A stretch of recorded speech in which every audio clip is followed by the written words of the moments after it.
This is the Pirates POSTCAST, your instant game reaction for the Pittsburgh Pirates. Part of the Locked On Podcast Network, your team every day. Welcome to the Pirates POSTCAST on the Locked On Podcast Network. I'm Ryan Alexander from the North Shore 9. The Pirates win tonight 8-4 over the Boston Red Sox, who have been one of the hottest teams in baseball recently. I think they went on a stretch like 30-5. They come into Pittsburgh. Pirates win tonight. They got some big hits, power, home runs, had some good starting pitching for Bubba Chandler, and they pulled it off. It got a little hairy there in the ninth inning, had to go to Mason Montgomery, but the Pirates get the win. It's their second straight victory. On this show, we're going to talk about Rafael Flores staying hot. He hit a home run. Bubba Chandler goes 5 strong for the Pirates. And the bats got to a lefty starter, which hasn't been the case as of late, pretty much all season. Brandon Lowe hits his 26th home run, and Nicky G left the game in kind of a scary hit by pitch. So we will talk about all that on this show and more. Today's episode is brought to you by Game Time.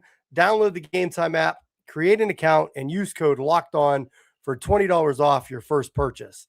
And yeah, let's jump right into this one with... Time to reveal where the game was won or lost. It's the turning point. All right, 5th inning. Let's go to the bottom of the 5th inning. The Pirates got up early in this game. They were up 4-0. Gave 2 right back to the Red Sox. So it's 4-2. It's getting a little closer than what you were hoping for. And we go into that bottom of the 5th inning, and the Pirates get some guys on base. And Brandon Lowe, which he's done so much this season for the Pirates, comes through in a big way. And they start that inning off, hit by pitch. Nick Gonzalez, that was the hit by pitch in the head, which did very scary moment. I got him like on the flap, right by the jaw, right by the chin there. And looked like he was okay. He was talking to Don Kelly and the trainer, walked it off. They ended up pulling him from the game at a pinch runner. Probably precautionary. Wanted to make sure he was okay. Didn't have a concussion or something. But yeah, that was the first batter of the game, or first batter of that inning. He gets on base with that, gets a pitch runner. Ronnie Simon strikes out. Brian Reynolds singles, double steal. Jacob Gonzalez and Brian Reynolds steal second and third. Valdez was up. Big opportunity against a lefty. He strikes out. So you got 2 outs, 2 on. Brandon Lowe comes up. Again, it's against the lefty, which isn't Brandon Lowe's strong suit, that's for sure. I just saw somebody on Twitter say, I'm tired of looking at Brandon Lowe take at bats against a lefty. And what does he do? He puts one in the seats, into right field, a 3-run home run, his 26th home run of the season. Huge point. Made it 7-2 Pirates, and just kind of you were able to exhale and, okay, they're maybe not give this game back here. As Lisa says, nice win. Molly says, will they pull off the impossible and do 3 in a row tomorrow? What's the quote from Major League? If you win today, it's 2 in a row. If you win tomorrow, that's called a winning streak. It has happened before. So we'll see. We'll see if they can actually pull off 3 in a row. But huge home run right there off the lefty for Lowe. Gives the Pirates a big cushion, 7-2. And I thought that was the turning point of the game. I thought it was huge. Rafael Flores had that home run of his, excuse me, after his 2 home run performance the other day. He homers in this one again, stays hot. He ended up with 3 hits, went 3 for 4. He didn't even catch tonight. Henry Davis caught. They put Flores at first base. I love the move. I love the move to keep the bat in the lineup, especially against a lefty. And Flores has been coming on. He's been hitting, which is good to see. His power in the minors is like, is it going to translate to the majors? And so far, he's been putting it together. So stays hot. They kept his bat in the lineup. I love the move. Mr. John says, big Pirate win. Thanks for joining us. And Molly says right here, it was against the decent lefty too. That's the thing. Like Jake Bennett started this game for the Red Sox, a good young lefty who's having a pretty good season. And the Pirates, they got to him early. And, they, like I said, they built that 4-0 lead. They got 3 runs in the 4th inning. Flores let off. He started the scoring with the bottom of the second, solo home run. They go into that fourth inning and just keep adding on. And they got Ronnie Simon singled, Brian Reynolds a double. You got 2 on, no out. As Merlin Valdez, who's been swinging a hot bat lately, we know he loves the lefties. He comes up with a double to left field, 2-run score, huge at bat for him, making it 3-0. They added on. Flores came up, had an RBI single to score Valdez. And yeah, it was all against Jake Bennett, a pretty good lefty. So again, I don't know.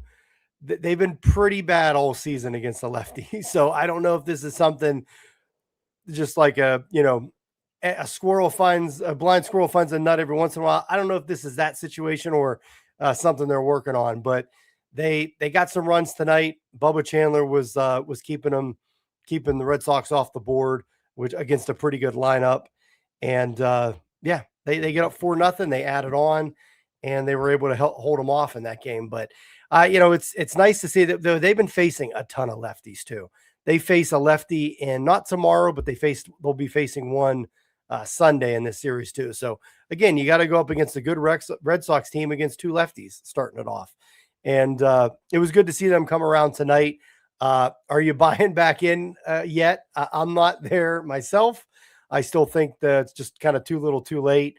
But again, if you get on a run, I've been saying this all season, you rip off, it doesn't even have to be like a 12-game winning streak. If you win 8 of 9 and then, don't give it all back and just play 500 ball or win another 3 after that. If you just get hot a little bit, they could put themselves back in this, but I'm not ready to go there yet.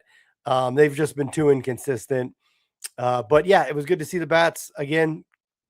Yes, Mr. John says the Pirates are back. Some people are buying in. I'm not there yet. I am not there yet. But hey, you got a big homestand. There's a lot of good teams coming up. The Red Sox been playing very well, as I mentioned. You have the Tigers coming up on this homestand, who they sold at the deadline, but they're still like 2 games out of first place. So they're going for it for the division. And then you got the Dodgers, then you go to the San Diego, to Padres. So they got some tough games coming up.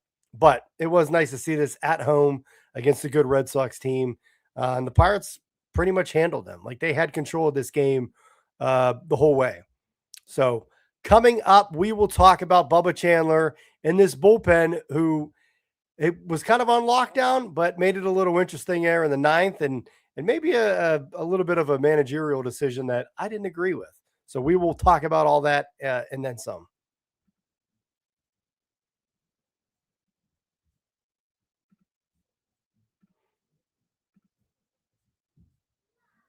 Can we talk about one of the most underrated organs in your body, your liver? It's your body's filter, processing everything you consume and performing more than 500 functions every day. It's involved in things like energy production, digestion, fat metabolism, and vitamin storage, so it's doing a lot of work behind the scenes. That's why giving your liver daily support can be an important part of building healthy habits. Dose for Your Liver is a clinically backed liver health supplement designed to support daily liver function. Use another capsule or powder. Dose comes as a liquid 2-ounce daily shot that tastes like fresh squeezed orange juice. It's 0 sugar, 0 junk, and 0 calories, making it an easy addition to your daily routine. I'd probably take Dose first thing in the morning. I already have a routine where I'm grabbing my coffee, checking my phone, and getting ready for the day. So it would just fit right in there. It's one of those things that's so quick, you don't really have to think about. You just do it and move on. Ready to give your liver the support it deserves? Head to dosedaily.co/lockedonmlb or enter LockedOnMLB to get 35% off of your first subscription. Your body does so much for you, so let's do something for it. That's Dose Daily, DOSEDAILY.co/LockedOnMLB for 30% off your first month subscription.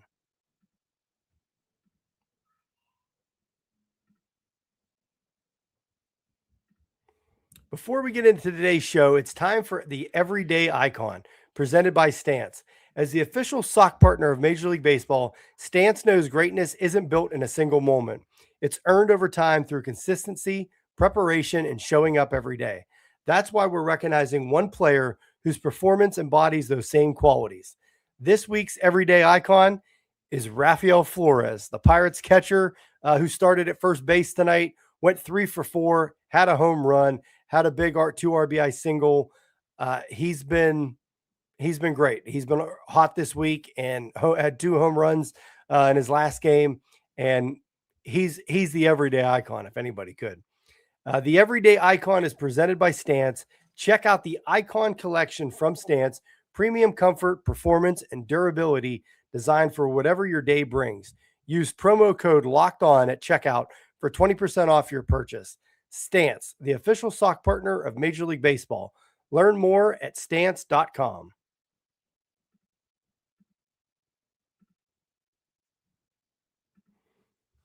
If you've got a sweet tooth like I do, you know how tough it is to find that perfect treat without all the sugar.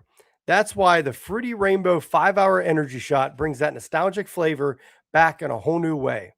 Fruity Rainbow 5-Hour Energy Shots treat your taste buds to an explosion of fruity flavor with a tasty caffeine kick. It's a quick, easy way to satisfy those sweet cravings while keeping things simple and on the go. I like how convenient it is too. It's just a small portable shot that I can grab whenever I need a little pick-me-up. It's become my go-to when I need something sweet without going overboard.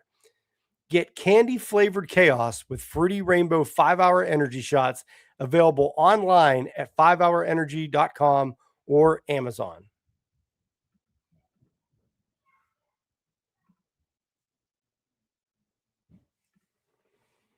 All right, so let's talk Bubba Chandler. I think Bubba Chandler has pretty much been – I mean, we saw what Ashcraft did yesterday, but Ashcraft had really been – he had a really good first half. He had been kind of running into a wall recently. And you come out – Bubba Chandler has been turning it on. He's been really good for the Pirates. He's been kind of, I'd say, the best Pirates pitcher over the past month. And – he came in today, only went 5 innings. He ran into kind of trouble there in the fifth, gave 2 runs back. But I thought against a pretty good Red Sox lineup, Bubba Chandler looked really good again tonight. He threw 87 pitches, threw that fastball a ton, 4-seam fastball. He had in there 51 times. I'd probably like to see him throw his changeup and stuff a little more. He only threw the changeup 7 times tonight.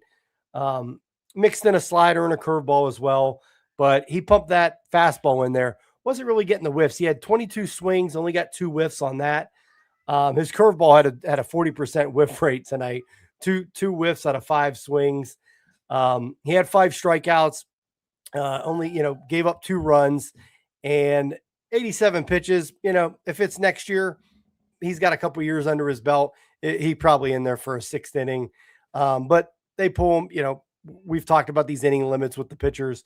I got no problem pulling them there after 5. The bullpen is really rested from, you finally had an off day Monday, but Braxton Ashcraft goes the distance yesterday, basically gives the bullpen an entire day off. So you had guys to use, and you get back up 7-2.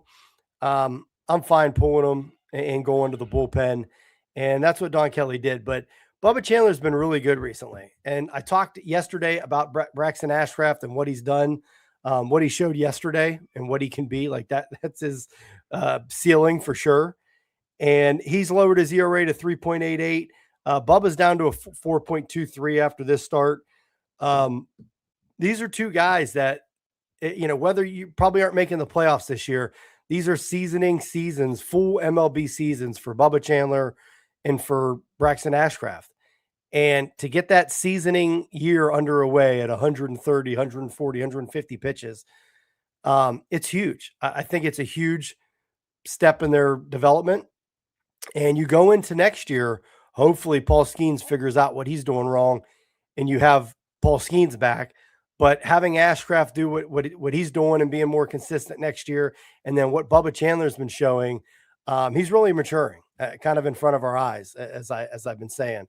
And that was it's another good start for him. It wasn't a quality start. Again, if he ends up going 6, it would have been But it was quality. It was still quality, good pitching. And that's the thing, like with all the things that the Pirates are running into, like not hitting, defense is bad. The bullpen before the deadline was awful. If you're getting starting pitching and you're getting good starting pitching, and then the Pirates' power that they were hitting in the first half, like that's all you need. Like that helps you a lot. That's going to put you ahead in games, and then now you can rely on this good bullpen, and that's what they did tonight. And Bubba exits. They go to Soto, which again, Soto is a little shaky, but like if he's going to pitch anything, I like him earlier than later. He pitches that 6th inning, gets a scoreless inning.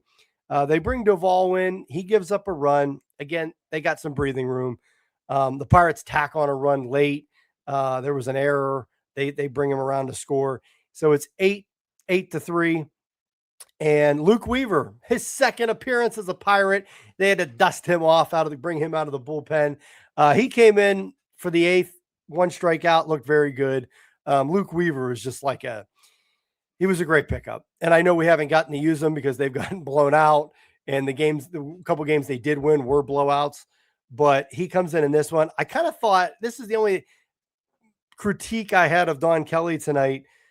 I thought you would just, kind of keep Luke Weaver in there. Like he only threw 13 pitches maybe. Like I would have just left Luke Weaver in there and let him pitch the 9th. He's definitely fresh. So they don't do that. What did he throw? Yeah, he threw 11 pitches. So he could have threw a 2nd inning. They bring Kirby Yates in, another one they picked up at the deadline. He got into some trouble. Again, they were ground ball singles, like just getting through the infield. So they weren't really hard hits off of Yates, but they were just falling in. It was 8-4. He gives up a run. And Don Kelly said, I've had enough. We'll go right to Montgomery. Again, if you're not going to go Weaver for the 9th, I would have just went to Montgomery. Montgomery's almost as fresh as Weaver. That's what Molly agrees here. That's what she said. She would have just kept Weaver in. I thought they were going to do that, especially when he got through that inning with only 11 pitches. That's what I probably would have done, or just go straight to Montgomery. But they bring in Yates. He gives up a run. Again, all soft contact, so it is what it is. But they go right to Mason Montgomery. He gets the strikeout. Ball game over. Yeah, that's exactly where I was going to next, Molly. Montgomery to Weaver is a dangerous combination. And whether it's Weaver to Montgomery, I don't know if they're just going to play the matchups with the righty lefty, but yeah, it's Weaver's like a sure thing. Like he was a great pickup, and they have him for next year. And Montgomery's really grown into that role too in the back end of the bullpen. So yeah, Montgomery and Weaver in the back end of that bullpen. And then if you can get Duvall going, a little more consistency from what he's had this season, you have a really, really good back at the bullpen. And then Soto and Yates and everybody else becomes, Yohan Ramirez was gone today on maternity leave, but you have those guys for like the middle innings. And Yohan Ramirez has been one of your better pitchers in like the past 3 months. So it's a very good setup right now for the bullpen. It's just kind of a shame the Pirates that didn't hang around a little closer to where they were kind of more in this thing. So, hey, maybe you get hot. I've been waiting for it all season. I'm not going to hold my breath, but we'll see. Hopefully Nick Gonzalez is okay. Like I said, he got that hit by the pitch to the head and the helmet. Hopefully we'll see if he's back tomorrow, and hopefully no ill effects lingering from that. So, but yeah, that's our show. Appreciate everybody tuning in and listening here on the Locked On Podcast Network, where it's your team every day. After this postcast, check out Gary Morgan on Locked On Pirates if you're looking for a deeper dive on the Pittsburgh Pirates. So with that, I appreciate everyone here and commenting, and we will see you tomorrow. Peace.